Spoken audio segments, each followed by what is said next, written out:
Question number 9 has a choice question. The question is, if a PQ and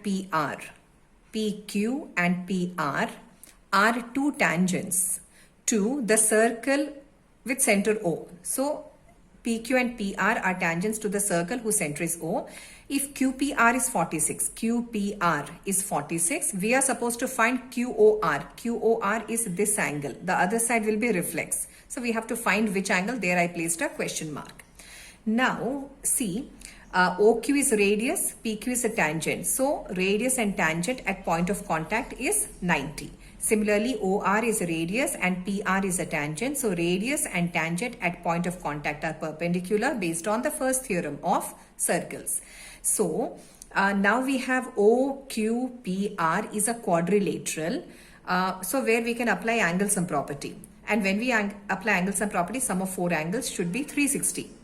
But here angle Q plus angle R is 180. In that case, angle that is QOR, our required angle, and angle P should also be 180. So I come directly as just we can write, since PQOR is a quadrilateral. It is a quadrilateral. We can apply, it's a quadrilateral. Okay, spelling check. It's a quadrilateral. So angle sum property is sum of 4 angles is 360. But if sum of two opposite angles is 180, then the sum of other two opposite angles also should be 180. So we can just write that angle OQP is equal to angle ORP, both 90. So here this will imply that angle QOR plus angle P should be 180. What I meant is angle OQP, this angle, plus angle ORP, that is this angle, both are 90. So 90 plus 90 is 180. In that case, sum of other two angles also should be 180. So this one, and how we come to know this is angle sum property.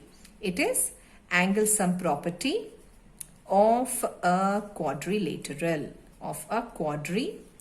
quadrilateral. So angle sum property for quadrilateral. Now angle P is told to us in the question. Angle P is 46. Then what is angle QOR?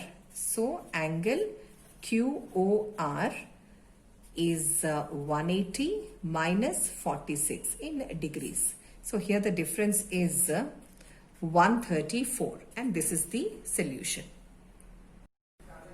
Now 11th question is a small sized question. Even this is 1 mark. What is the 18th term of the sequence defined by A subscript n, which is n times n minus 3 by n plus 4. So 18th term means what? N should be 18. And then A18 is the 18th term. So wherever you see n, there plot 18 to get 18th term. So A18 is 18 times 18 minus 3 by 18 plus 4. So we have here 18 times 15. And here 18 plus 4 is 22. And then you see some cancellation. We can go for 2 table. So 2 11s, 2 9s. Then numerator is 9 times 15. 15 9s is 135. Denominator is 11. So what is the 18th term? 18th term is 135 by 11. We can leave the answer in fraction. So the next question, write a negative integer. Z represents set of integers. Write a negative integer and positive integer whose difference is minus 3. So this kind of questions very easily can be answered if you plot a number line and you see the difference between a negative integer and positive integer. The gap should be minus 3. So here you can take the positive integer as say 1, and negative integer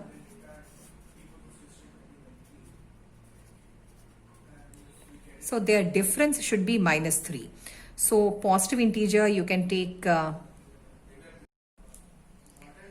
as minus 2, and their difference you see here minus 2 minus of 1 is minus 3. So negative integer and positive integer difference is minus 3. The 13th question of part A, set 1 of the question paper that we are discussing. The question is, if A and B are acute angles and cosec A is sec A, then find the value of A plus B. Okay, so we will remember that sec and cosec are complementary trigonometric ratios. That is, sec theta is cosec 90 minus theta, and cosec theta is sec 90 minus theta. So sec and cosec are complementary trigonometric ratios. So what is given to us? Given to us is cosec A is sec A. So out of these two, any one we have to convert to the complementary ratio. Let us convert left side. So cosec A. Cosec A is sec 90 degree minus A. Right side we already have sec A. Now if sec of angle A is equal to sec of angle B, then angle A and B are equal. So here we can just mention the angles without mentioning the trigonometric ratio. So here we have, okay, so this question, this is this is sec B, sorry. So the right side is sec B. So I'm just doing a small correction here. That's why we got A means twice A is 90 we will be getting, but then angle B is also there. So sec B. So this is also sec B. So right side is B, right? Now very simple. So this is a 90 and transpose this. You have a B plus A, which we can write as A plus B. So therefore what is A plus B? A plus B is 90, right? Now the 14th question, part A, set 1, mathematics. A right circular cylindrical vessel is full of water. So let us first draw a right circular cylinder. Why this is called a right circular cylinder? Why? Because the bases are circular, so circular cylinder, the vertical height and the base radius stand at right angles. So it is called a right circular cylinder. So a right circular cylinder is full of water. So let us take the base radius as small letter r, vertical height as h. Though cylinder has only one height. Okay. So this is full of water. So what is volume of the cylinder, or volume of water that is present in this cylinder? So right circular cylinder is full of water. So volume of cylinder or volume of water in this cylinder is base area into height. That means pi r square, that is base area, into h, pi r square h. How many right cones having the same radius and height as those of the right cylinder will be needed to store that water? So the question is here, how many cones? So let there be n number of cones of n number of cones. These cones are also right circular cones of same base radius r and same vertical height are needed to store this much volume of water. That means n such cones is one cylinder. Means what? N times volume of one cone is equal to volume of cylinder. And we know that volume of right circular cone is 1/3 volume of cylinder, means 1/3 pi r square h. According to the instructions, n times volume of right circular cone should be equal to volume of cylinder. So here n is volume of cylinder by volume of cone. That means pi r square h by 1/3 pi r square h. And then you can cancel off this pi r square h. And 1 by 1 by 3 means what? 3. So how many cones of the same base radius and same vertical height are needed to hold the complete volume of cylinder, that much volume of water, three such cones are needed. Now the 15th question. The question is, the first three terms of an arithmetic progression are 3y minus 1, 3y plus 5 and 5y plus 1 respectively. Find y. See, if these three are consecutive terms of an AP, then the common difference should be same. So here, what is the first term? First term is 3y minus 1. Second term is A2, that is 3y plus 5. And the third term is 5y plus 1. So these are the first, second and third terms in order, respectively. So since they form an AP, so since A1, A2, A3 form an arithmetic progression, its meaning is the common difference should be same. And how do we calculate common difference? Common difference is A2 minus A1 is equal to A3 minus A2. Now let us plot the values.